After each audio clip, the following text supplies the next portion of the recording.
Good morning. Myself Amit Raghuvanshi, Assistant Professor, MSc Nursing in Index Nursing College. Today I teach you about asthma. Asthma, asthma की diagnosis. Let's start the topic. Define asthma. Asthma क्या होता है? Asthma is a chronic pulmonary inflammatory disease. Asthma क्या होता है? Chronic pulmonary inflammatory disease होती है.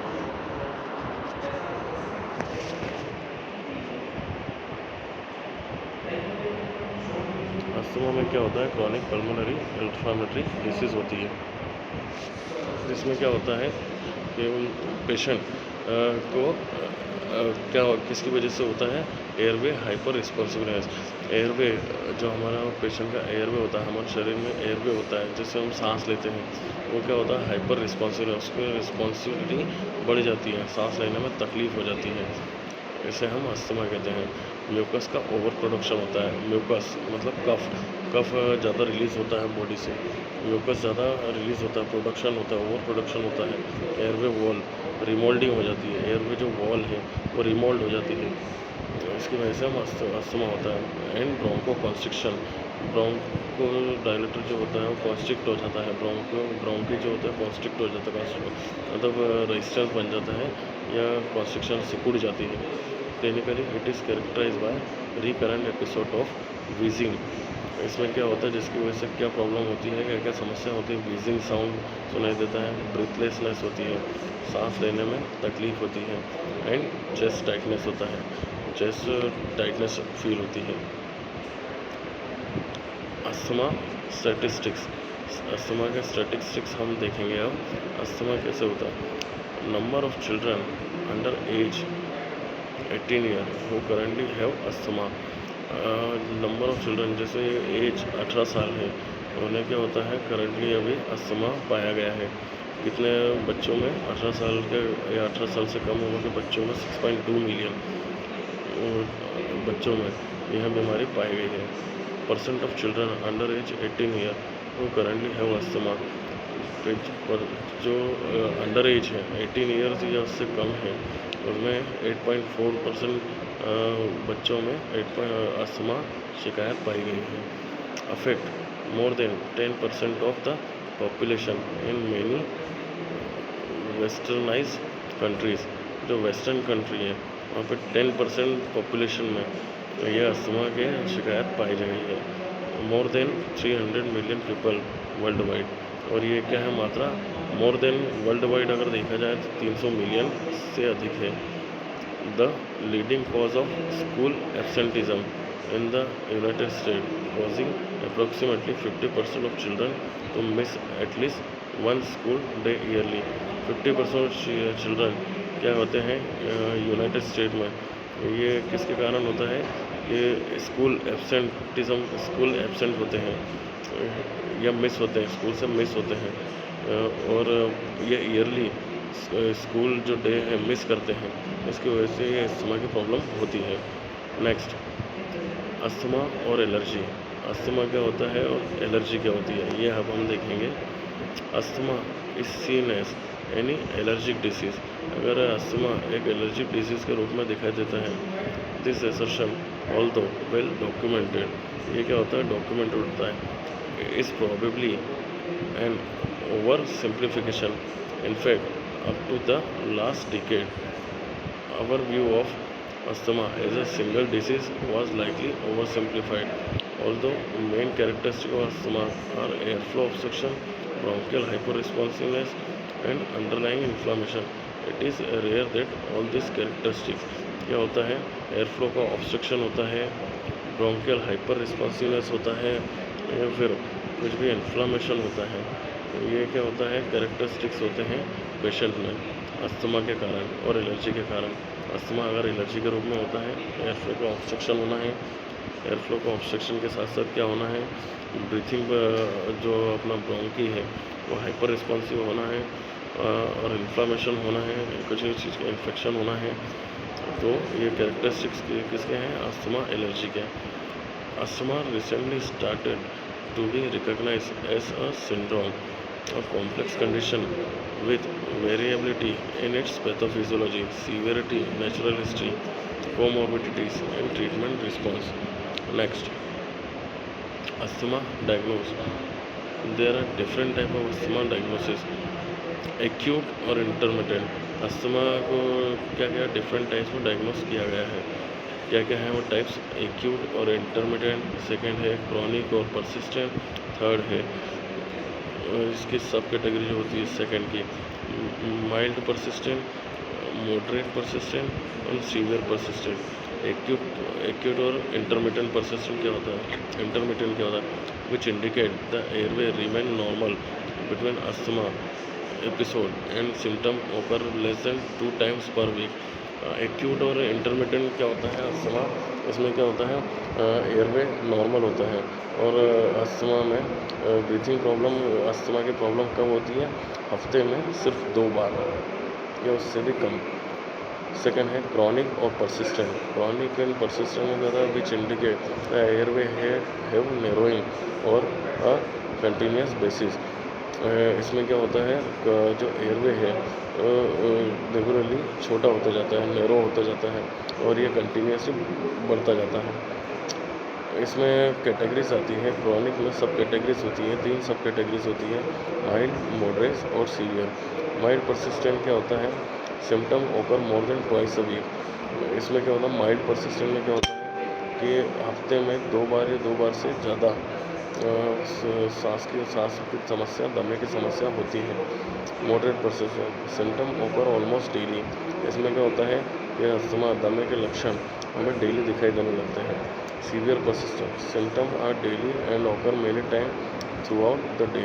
इसमें क्या होता है डेली तो हमें लक्षण दिखाई देंगे अस्थमा के, पर दिन में भी कई बार कुछ टाइम गैप दे के 2 से 4 बार हमें दिखाई देने लग जाते हैं। सीवियर परसिस्टेंट अस्थमा होता है।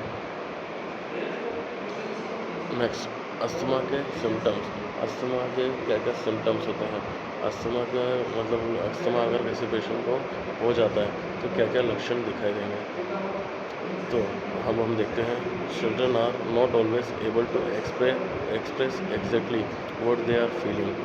बच्चे जो रहते हैं, बच्चे वो एबल नहीं होते हैं कि एग्जैक्टली वो बता सकें कि हमें क्या तकलीफ़ हो रही है, क्या फील कर रहे हैं वो। So it is important to know what to watch for.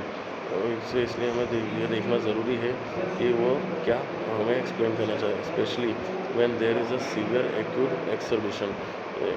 जबकि जब हमें ज़्यादा ध्यान देना चाहिए जब वो इस कंडीशन में ज़्यादा सीवियर कंडीशन में है, एक्यूट कंडीशंस में ज़्यादा तकलीफ़ है उनको, तो वो हमें देखना बहुत ज़रूरी है। जैसे कि वीजिंग और whistling sound when force acceleration. जैसे कि हम क्या देख सकते हैं, ज़ोर से अगर वो सांस खींचते हैं या छोड़ते हैं तो एक वीजिंग साउंड सुनाई देता है, विस्लिंग साउंड, सीटी की तरह एक साउंड सुनाई देता है। इस टाइम हमें ध्यान रखना बहुत ज़रूरी है। नेक्स्ट है कफिंग, यूजुअली ड्राई और हैकी कफ, नॉट वेट और प्रोडक्टिव। कफिंग अगर होती है यूजुअली जैसे ड्राई होता है, सूखा कफ होता है, अगर गीला नहीं है, प्रोडक्टिव नहीं है, कफ प्रोड्यूस नहीं कर रहा है, सूखा कफ है, कफ नहीं निकल रहा है, सूखा कफ हो रहा है, तो इस टाइम पे हमें ज़्यादा ध्यान रखना ज़रूरी है। टाइटनेस इन चेस्ट में टाइटनेस होती है, कंप्लेनिंग ऑफ टाइटनेस और शॉर्टनेस ऑफ ब्रीथ, सांस लेने में तकलीफ होती है, इस समय हमें ज़्यादा ध्यान रखना चाहिए। ये सब अस्थमा के ही सिम्टम हैं। Tracking and avoiding triggers. Tracking and avoiding trigger means क्या होता है कि अस्थमा को हम कैसे ट्रैक कर सकते हैं और इसके ट्रिगर जो इसके होने वाले लक्षण कैसे अवॉइड कर सकते हैं। Keeping a daily diary of symptoms is important to identify what triggers asthma symptom. इसके लिए हमें क्या करना चाहिए कि एक डेली डायरी मेंटेन करना चाहिए कि हमें लक्षण कैसे आ रहे हैं, वीक में 2 बार प्रॉब्लम हो रही है हमें, या फिर डेली प्रॉब्लम हो रही है, या फिर डेली दिन में 3-4 बार हो रही है। ये सिम्टम हमें नोट करना चाहिए कि इससे क्या होता है कि अस्थमा कैसे ट्रिगर हो रहा है, हमारे शरीर को कैसे नुकसान दे रहा है, इसका पता चलता है। Watching the weather report daily to be aware of ozone issues can help the asthmatic avoid outside activities. हम देखते हैं कि जैसे ठंड का सीज़न होता है, बारिश का सीज़न होता है, इसमें हमारे घर में भी हमने देखा है कि दमे की प्रॉब्लम अधिकतर हमारे बुज़ुर्गों को या घर में कोई भी है उनको ये प्रॉब्लम होती ही है। तो हमें ऑस्मोटिक ओजोन इशू जो होते हैं, ओजोन लेयर के जो इशू होते हैं, अल्ट्रावायलेट रेज होती है, रेडिएशन रहता है, धूल मिट्टी के कण होते हैं, एलर्जिक रिएक्शन होता है, ये इसके लिए हमें देखने के लिए वेदर रिपोर्ट डेली हमें देखना चाहिए। Which can cause an asthma exacerbation, जो अस्थमा होने के चांस को और बढ़ा देती है। Following up regularly with paediatrician pulmonary medicine.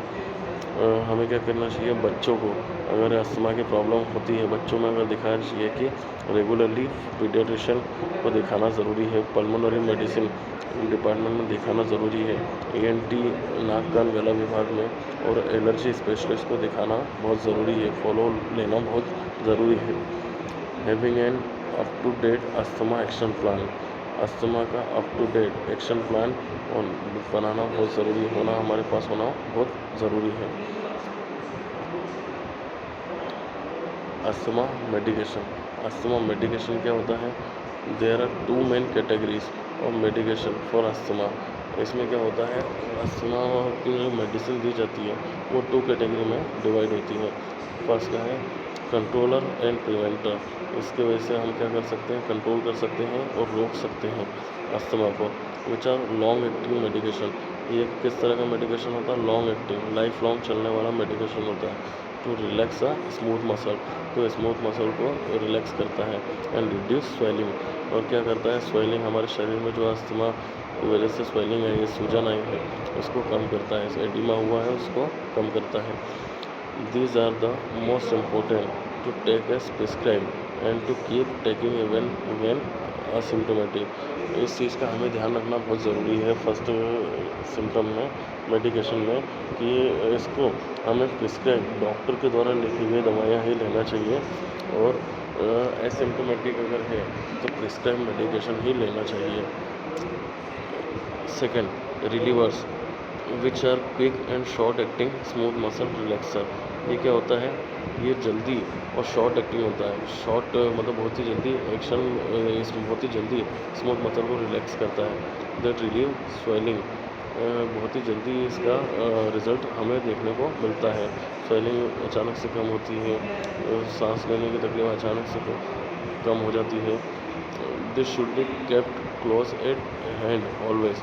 ये क्या होता है, ये हमेशा हमारे हाथ में, पॉकेट में, जेब में हमेशा रहना चाहिए।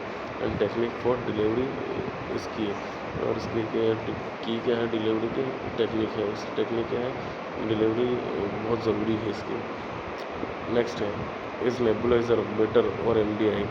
नेबुलाइज़र सही है या MDI स्पेसर सही है? नेबुलाइज़र MDI स्पेसर बहुत ज़रूरी है। अगर क्रॉनिक अस्थमा है तो नेबुलाइज़र MDI स्पेसर होना, पॉकेट जो आर्टिकल पॉकेट इक्विपमेंट होता है, पॉकेट टेक्निक होती है, ये डिलीवरी के लिए MDI स्पेसर होना बहुत ज़रूरी है। नेबुलाइज़र हम यूज़ कर सकते हैं एक्यूट अस्थमा में, जो हमें वीक में अगर 2 बार प्रॉब्लम होती है तो हम नेबुलाइज़र का यूज़ कर सकते हैं। दोनों ही अपनी अपनी जगह सही है। रिसोर्सेज फॉर अस्थमा एजुकेशन, अब हम देखेंगे अस्थमा के बारे में कैसे एजुकेट कर सकते हैं। The environmental protection agency offers many child friendly education resources for care giver parents and children. क्या होता है, एनवायरमेंटल प्रोटेक्शन के लिए एजेंसी होती है जो क्या करती है, बच्चों को फ्रेंडली एजुकेशन रिसोर्स प्रोवाइड करवाती है। इसमें क्या होता है, केयर गिवर्स जो पेरेंट्स हैं, केयर गिवर्स हैं, बच्चे हैं, इनको सभी को ये एजेंसी एनवायरमेंटल प्रोटेक्शन कैसे प्रोटेक्ट कर सकते हैं उसके बारे में बताती है। एजुकेशन एंड कंसिस्टेंसी आर की टू कंट्रोलिंग अस्थमा। एजुकेशन और कंसिस्टेंसी ये बहुत ज़रूरी है अस्थमा को कंट्रोल करने के लिए। तो अभी मैं आपको एक चीज़ और बताना चाहूँगा कि रिसोर्सेज क्या क्या होते हैं। एजेंसी जो होती है वो हमें इसके बारे में भी बताती है कि स्मोकिंग मेन कारण होता है अस्थमा का। स्मोकिंग हमें अवॉइड करना चाहिए। एल्कोहल का कंजप्शन नहीं करना चाहिए। अगर हम कहीं इंडस्ट्रियल एरिया या फिर ऐसी जगह काम कर रहे हैं या हमें सांस लेने में तकलीफ़ होती है, उसके लिए हमें क्या करना चाहिए कि हमें इन सब चीज़ों को अवॉइड करना चाहिए। हमें ज़्यादा स्मोक नहीं करना चाहिए, स्मोक को बिल्कुल अवॉइड करना चाहिए, ठीक है। और मैं आपको एक चीज़ बताना चाहूँगा कि अल्कोहल कंज़म्पशन जो है, अल्कोहल कंज़म्पशन को हमें बिल्कुल अवॉइड करना चाहिए। इससे हमें क्या होता है, सांस लेने में तकलीफ़ होती है और एक टाइम पे अस्थमा की शिकायत हो सकती है, क्योंकि ब्रोंकियोल जो हमारा ब्रोंकियोल होता है, एयरवे होता है, वो धीरे-धीरे नैरो होने लगता है, ऑब्स्ट्रक्ट होने लगता है। इसकी वजह से क्या होता है, एक्यूट डिसीज़ होती है। एक्यूट डिसीज़ में क्या होता है, पहले तो एक्यूट डिसीज़ में होता है कि हफ्ते में 1 या 2 बार हमें सांस लेने में तकलीफ़ होना स्टार्ट होती है। हमें क्या होता है, ड्राई कफ स्टार्ट होता है। हम जब सोने जाते हैं, सोने के बाद उठते हैं तो हमें कफ महसूस होता है, सांस लेने में तकलीफ़ होती है और सोते समय हमें खांसी लगातार चलती ही रहती है। ये अस्थमा के बहुत बड़े लक्षण हैं। इसे हमें ध्यान में रखना चाहिए। अगर हम ध्यान में नहीं रखते तो ये एक्यूट से कब क्रॉनिक कंडीशन में चेंज हो जाता है।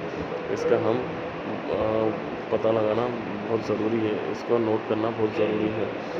क्योंकि ब्रोंकियल अगर कॉन्स्ट्रिक्ट होने लग जाता है, एयरवे अगर नैरो होने लग जाता है तो अस्थमा के चांसेस बढ़ जाते हैं और ये सबसे बड़ा चांस होता है, सबसे बड़ा रिस्क होता है हाइपरटेंशन का। हाइपरटेंशन अगर एक बार होता है तो डायबिटिक भी पेशेंट होता है। ये अस्थमा हमारे लंग्स को पूरी तरह से नष्ट कर सकता है, कोलैप्स कर सकता है। लंग्स का हमारे शरीर में बहुत बड़ा योगदान है। शरीर ऑक्सीजन पूरी लंग्स के थ्रू ही हार्ट में जाती है, हार्ट के थ्रू ब्लड वेसल्स में, बॉडी में सभी ब्लड वेसल में ऑक्सीजनेटेड ब्लड जाता है। अगर हम एयरवे अगर हमारा ऑब्स्ट्रक्ट हो जाता है, नैरो हो जाता है तो हमें बहुत सारी प्रॉब्लम होती है, जैसे कि व्हीजिंग में क्या होता है कि व्हीजिंग साउंड होता है। जब हम सांस लेते हैं तो व्हीजिंग साउंड आता है, सांस छोड़ते हैं विस्लिंग साउंड आता है, सीटी बजती है। ये सब अस्थमा के ही लक्षण हैं। इसलिए हमें स्मोकिंग और अल्कोहल और ऐसे प्रोडक्ट जो सांस लेने में हमें तकलीफ़ दे रहे हैं, इन सबको हमको अवॉइड करना बहुत ज़रूरी है। ब्रीथलेसनेस, सांस लेने में तकलीफ़ होती है। चेस्ट टाइटनेस होने लगती है, सांस लेने में तकलीफ़ होती है, चेस्ट हमें टाइट फील होता है। ये सब देखना बहुत ज़रूरी है। और ये किसमें होता है, अधिकतर बच्चों में। 18 साल के जो उम्र के बच्चे होते हैं उनमें 6.2 मिलियन बच्चों में अस्थमा की शिकायत देखी गई है। ये अवॉइड करने जैसी बात नहीं है, इसे हमें अवॉइड बिल्कुल नहीं करना चाहिए। Percent of children under as 18 year वो करंटली हैव अस्थमा 8.4% बच्चों में, चिल्ड्रन में, 18 साल के जो है अंडर एज 18 साल के नीचे जो है उनमें 8.4% बच्चों में देखा गया है। मतलब 100% में से 8.4 बच्चे में affect more than 10% of population in many western country में अधिकतर 10%, मतलब 300 मिलियन के बराबर वर्ल्ड वाइड अगर देखा गया है। इसका सबसे बड़ा कारण होता है अस्थमा का कि इंडस्ट्रियल एरिया या फिर ऐसे एरिया में जहाँ हम वर्क कर रहे हैं, कॉटन एरिया या केमिकल फैक्ट्री जहाँ पे रेडिएशन ज़्यादा होता है, या फिर स्मोकिंग या फिर ब्यूटेन लाइटर की फैक्ट्री होती है और जहाँ पे वैक्स का उत्पादन ज़्यादा होता है, इन जगहों पर अस्थमा से रिलेटेड एलर्जी होना स्वाभाविक ही है। इससे हमें कंट्रोल करने के लिए इन सबको अवॉइड करना चाहिए ताकि हम एक खुशहाल जीवन जी सकें। अस्थमा क्या होता है, इसमें क्या होता है, अस्थमा एक्यूट तो होता है। एक्यूट में अगर हमें दिखने लग जाते हैं लक्षण, एक्यूट में हमें जैसे लक्षण दिखते हैं कि वीक में 2 बार या 2 बार से 1 बार या 2 बार हमें सांस लेने में तकलीफ़ हो रही है, तो यह इशारा होता है अस्थमा के स्टार्ट होने का। और अगर हम इस टाइम पे अगर हम इन लक्षणों को इग्नोर करते हैं या फिर ध्यान नहीं देते हैं तो क्या होता है, ये क्रॉनिक कंडीशन का रूप ले लेता है। क्रॉनिक और परसिस्टेंट, जिसका मतलब होता है एयरवे क्या होता है, धीरे धीरे छोटा होता जाता है और कंटिन्यूसली छोटा होता ही जाता है। इसके सब कैटेगरी जैसे कि मैं बता चुका हूँ पहले भी, अभी एक बार और बताना चाहूँगा आपको। क्रॉनिक में क्या होता है, माइल्ड परसिस्टेंट होता है। माइल्ड परसिस्टेंट क्या होता है, सेकंड होता है मॉडरेट परसिस्टेंट। मॉडरेट परसिस्टेंट क्या होता है, सीवियर परसिस्टेंट क्या होता है। माइल्ड परसिस्टेंट में हम देख सकते हैं कि symptom occur more than twice a week। क्या होता है, जैसे एक्यूट में हफ्ते में 1 या 2 बार हमें सिम्टम दिखाई दे रहे हैं, तो माइल्ड परसिस्टेंट में क्या होता है कि हफ्ते में 2 बार से अधिक हमें लक्षण दिखाई देने लगते हैं। सेकंड है मॉडरेट परसिस्टेंट। मॉडरेट परसिस्टेंट क्या होता है, सिम्टम ऑकर ऑलमोस्ट डेली।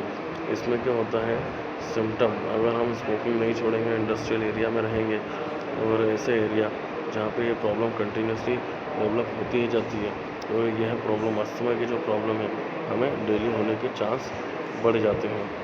अब सीवियर परसिस्टेंट। सीवियर परसिस्टेंट क्या होता है, सीवियर परसिस्टेंट मतलब कि symptoms are daily and occur many time throughout the day.